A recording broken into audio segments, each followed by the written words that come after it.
Hey, how do you move from your consumer system, society lifestyle to a more producer, self-sufficient lifestyle, right?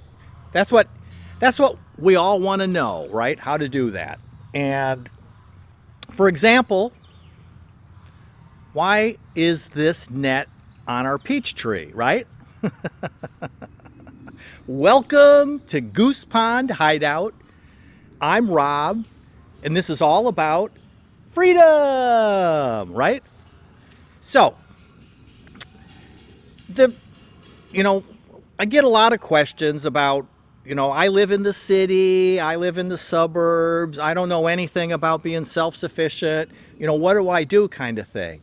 And the thought that you need to keep in mind is I'm going to try to make this, as easy to grasp as I can, not implying anything there.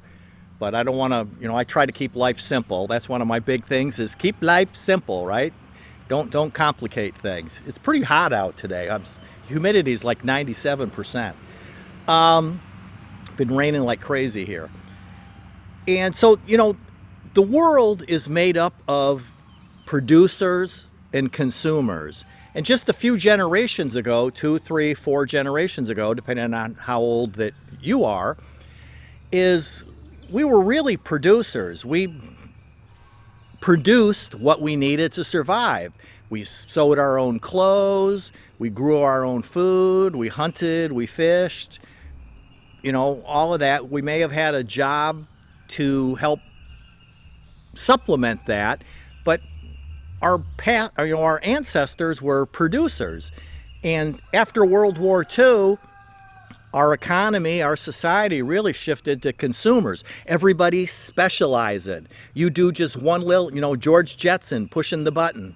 You do one task and get really, really good at it because that increases everybody's productivity, and then you spend all the money that you make on other things. And that's what a consumer is.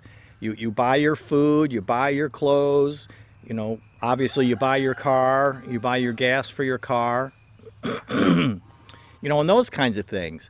And, here you are, you want to get away from that. So I've got a couple thoughts on that.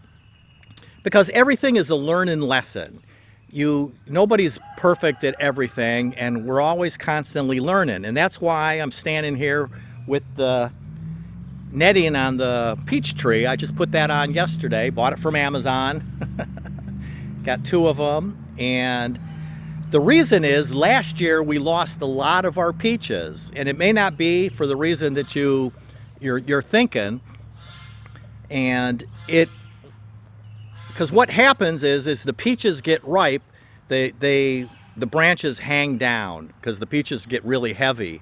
Some years I actually pick peaches off about now when they're like almond sized and throw them away. But as the peaches get ripe, the branches hang down, and our chickens could, get at the peaches when they're getting ripe. And, I was always like, well, they're chickens, so we lose a few peaches on the low-hanging branches. It's no big deal. Well, last year, our geese figured out that peaches are really tasty. And geeses are tall, they're long necks, and if they jump at all, they like cleaned us out. We had a really low crop by the time I went to pick them because all of our birds, our chickens, and our geese ate all of our peaches. So I thought I'd try this netting to see how that works, if that'll keep the geese deterred so they don't eat all of our peaches. And that's, every year you learn something new. So what you can do is, in your life, because of our digital world that we live in now, and everything is pretty well tracked on us, nobody pays for anything with cash anymore, is look at your expenses. Look at your bank account, look at your debit credit card account. Your debit would be in your bank account, but if you use a credit card to pay for things, look at what you're paying money for. And then decide, what would happen if that wasn't available. And what I mean by that is, like food. You obviously buy food, right? Well, what would happen if the supply chain gets interrupted for a period of time? What are you going to do? Well, now, maybe I can grow some fruits and vegetables in buckets. And even if you live in an urban environment, there's lots of vegetables that are designed for 5-gallon buckets, or you can get one of those, I almost said nesting boxes, like planter boxes. They're like 2x4, and you put your pot and soil in it, and you can grow herbs and vegetables like, lettuce or whatever. But, you look at your statements and you say, gee, food is one of the big things that we spend our money on. What can we do so that we're a little bit more self-sufficient in the food situation? Another thing would be, your power. Your electricity is probably the biggest thing, and you may have natural gas or propane or something. What would happen if that is interrupted? And, recent example, look at Puerto Rico. I mean, granted, they're an island out in the ocean. They're not in the contiguous continental part of the United States, but their entire grid was down. The whole region of Puerto Rico, the entire island. And it was, I don't know, it was several days. I don't remember exactly. But I knew they had said it was probably going to be 2 or 3 days. So I guess I'll have to look that up too to find out how long they were actually down. But they were they were down, for a long time. What would you do? So, a power station, a small generator, they make generators for houses. I think that's kind of old school now, having an actual gasoline or, propane generator.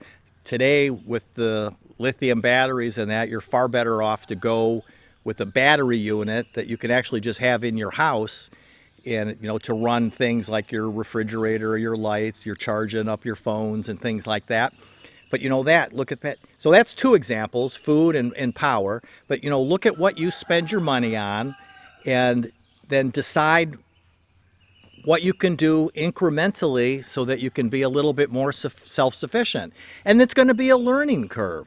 We planted fruit trees, and then our birds ate our fruit. So now I've got to protect the tree so that the chickens and the geese can't eat all of our peaches. And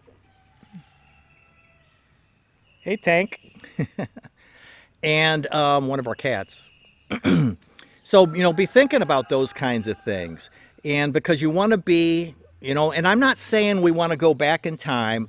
I kind of jokingly reference, the Waltons or Little House on the Prairie or whatever. I'm not saying go back in time and live like our ancestors live. I mean, the world progresses and things change, and that's fine. I like chatting with you here on YouTube.